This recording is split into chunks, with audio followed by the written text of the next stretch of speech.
Doctor Máximo Zimmerman, un reconocido neurólogo de nuestro país, que además es jefe de neurorehabilitación y jefe de stroke, jefe clínica de stroke del INECO, el Instituto de Neurología Cognitiva de la ciudad de Buenos Aires.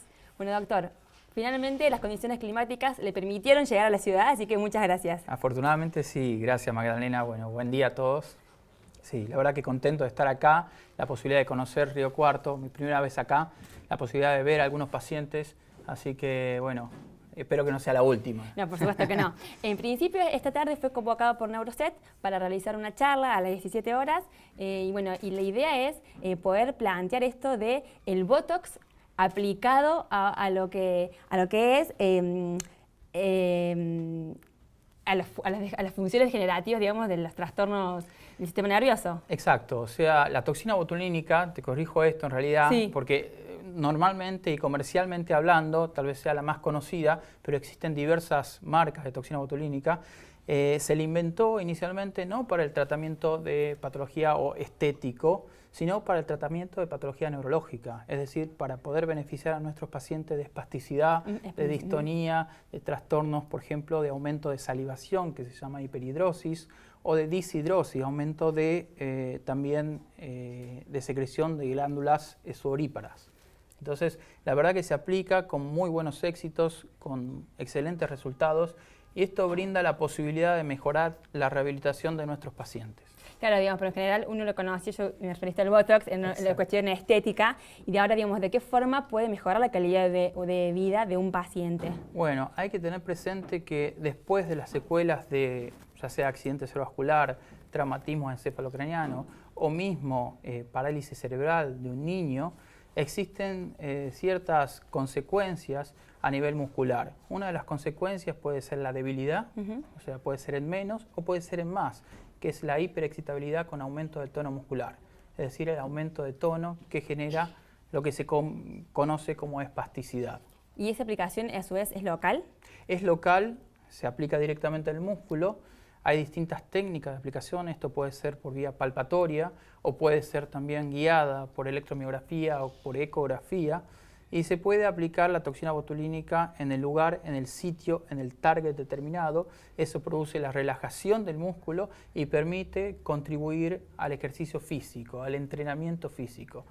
Es importante tener presente que el paciente debe estar realizando rehabilitación. O sea, un paciente que se beneficia de la aplicación de toxina botulínica es un paciente que está realizando rehabilitación física en una institución. Este procedimiento, doctor, ya se viene aplicando en Argentina ¿hace cuánto tiempo? ¿Qué resultados puede comentarnos? Bueno, si bien se está aplicando hace mucho tiempo en Argentina, lo importante, como lo dije recién, es poder hacerlo de manera guiada. Y por otra parte, tener un conocimiento funcional del paciente. Poder aplicar de manera combinada con terapistas ocupacionales, con kinesiólogos, porque son quienes tratan a diario al paciente. Aparte de todo esto, no es solamente importante el tratamiento farmacológico, en este caso con la toxina botulínica, sino es importante también hacer un protocolo de entrenamiento. Y para esto sí se está trabajando mucho tiempo. Por ejemplo, yo tuve la posibilidad de liderar la clínica de espasticidad y distonía del Hospital Universitario de Hamburgo.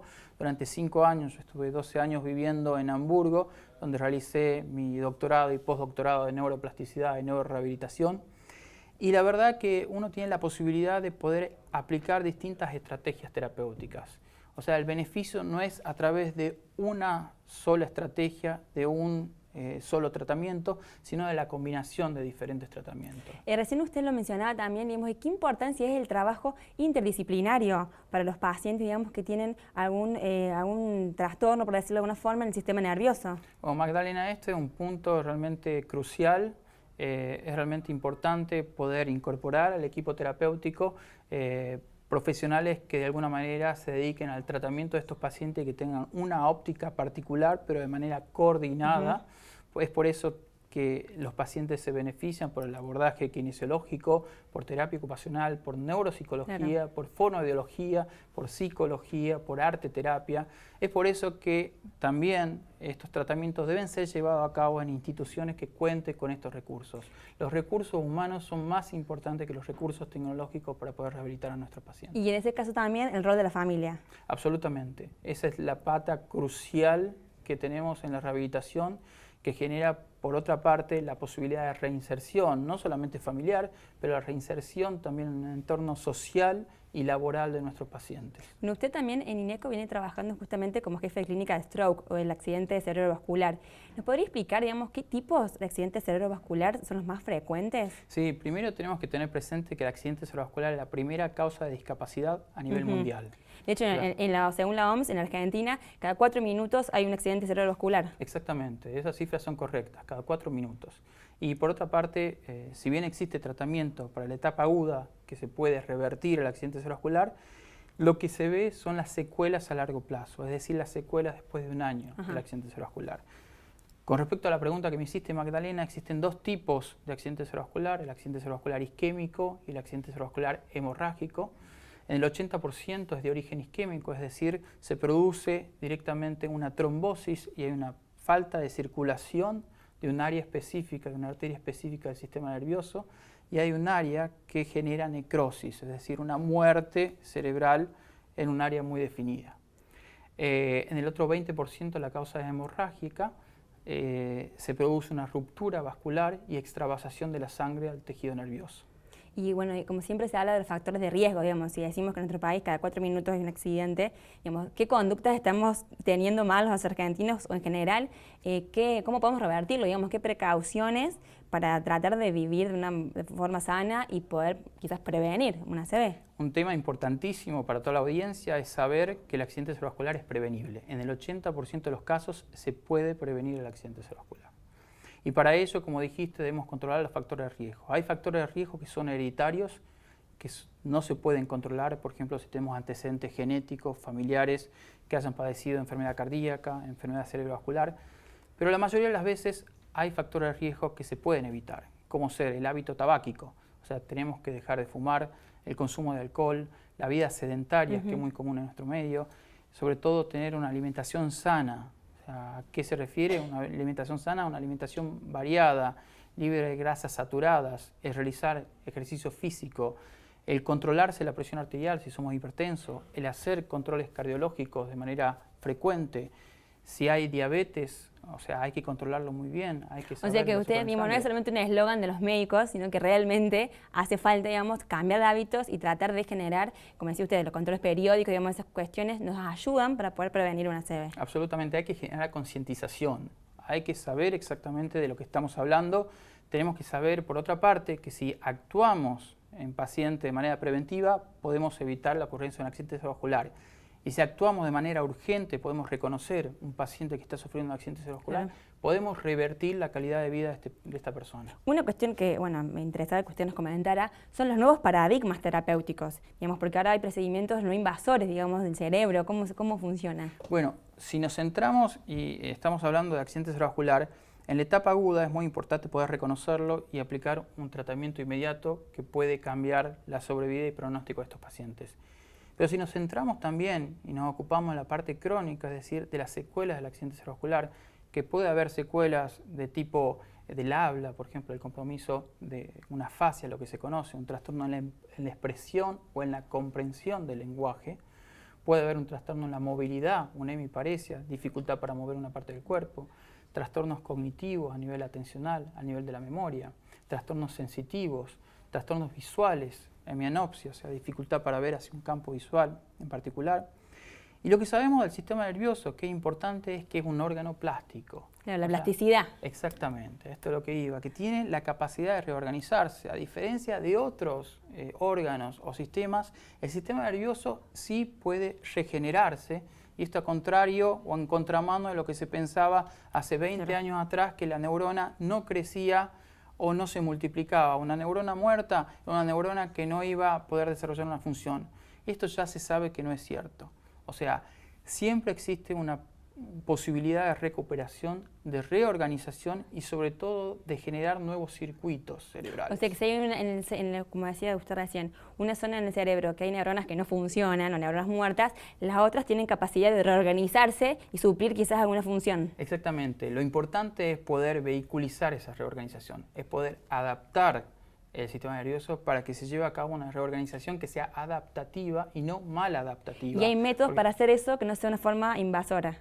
existen métodos que se están trabajando actualmente. Yo hice mi doctorado en estas técnicas de invasión, de estimulación no invasiva cerebral, a través de corriente directa o corriente magnética o pulsos magnéticos que te permiten en áreas muy definidas poder estimular distintas poblaciones neuronales, y a través de aumentar la excitabilidad cerebral podemos lograr mayor activación de áreas específicas cerebrales. La intención fundamental es lograr generar fenómenos adaptativos que contribuyan a la reorganización cerebral, y evitando, por supuesto, fenómenos maladaptativos cerebrales. Y eso, por ejemplo, ¿qué tipo de resultados tienen los pacientes? Bueno, por ejemplo, pacientes que han sufrido accidente cerebrovascular después de mucho tiempo de evolución, que es otra de las cosas muy importantes, el mito de la neurorehabilitación. El mito de la no, digamos, que una persona se dice, no, no puedo hacer más nada. Exacto, el mito de la neurorehabilitación, y lo que pasa habitualmente con nosotros, y lo que viene un paciente y te dice, bueno, yo le pregunté a un médico, pasaron más de 6 años de mi accidente cerebrovascular, o pasaron más de 6 años de mi traumatismo cefalocraniano, o mi problema medular. O sea, yo tengo posibilidad de mejorar, de regeneración, de reorganización o de fenómenos neuroplásticos, y la respuesta es sí, en líneas generales sí existe. Nunca es tarde para poder implementar la neurorehabilitación. ¿Por qué? Porque el cerebro siempre sigue aprendiendo. O sea, hay una reorganización permanente, nosotros tenemos capacidad de aprendizaje, y por supuesto las conexiones se siguen formando. Qué bueno escucharlo, doctor, porque es una charla muy optimista y seguramente mucha gente en la casa que nos está viendo dice qué bueno que se pueda justamente seguir trabajando con el cerebro. Vamos a hablar también del Parkinson, que hace poco estuvimos celebrando el día, en Puntal M nos ocupamos y obviamente aprovechamos también para contarnos qué avances hay al respecto. Bueno, lo importante es que el Parkinson también se debe concebir que es una patología que se beneficia de manera interdisciplinaria. O sea, si tenemos un abordaje, porque hay síntomas motores y síntomas no motores que tienen los pacientes de Parkinson. Entonces el abordaje debe ser interdisciplinario, lo que hablábamos recién en la rehabilitación. Pero por otra parte también tener presente que hay medicación que ayudan sintomatológicamente a la enfermedad, y no existe tratamiento curativo, pero existe también alternativas. Cuando hablábamos de terapias no invasivas cerebrales, en Parkinson existe una terapia invasiva justamente cerebral, que consiste en la colocación de un mecanismo semejante a un marcapaso, que se puede colocar a través de una neurocirugía y pueden estimular distintas áreas cerebrales, y esto genera una mejoría también en la sintomatología, una mejoría en la enfermedad. ¿Y esto ya se está aplicando en nuestro país? Y se está aplicando en nuestro país, sí, en muchos países de Latinoamérica. En Buenos Aires nosotros lo llevamos a cabo en Fundación Favaloro, y tenemos muchos pacientes con implantes de estimuladores profundos cerebrales.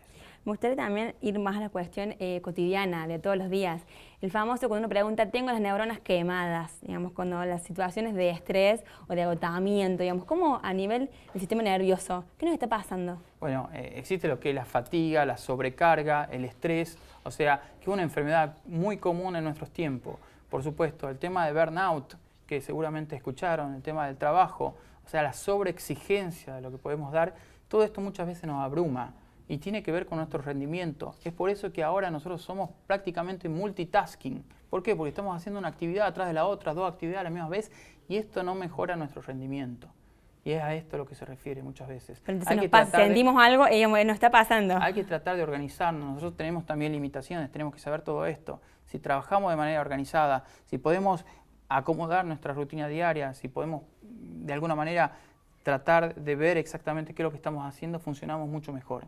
O sea, todo el proceso cognitivo es mejor cuanto menor número de tareas estamos haciendo al mismo tiempo. Bueno, atención entonces en casa. ¿Y eso se puede entrenar? ¿Uno puede entrenar el cerebro? Absolutamente. El cerebro es entrenable. Lo que estamos haciendo a diario, el estudiar una carrera, el practicar un idioma, el realizar distintas actividades motoras, estamos entrenando nuestro cerebro.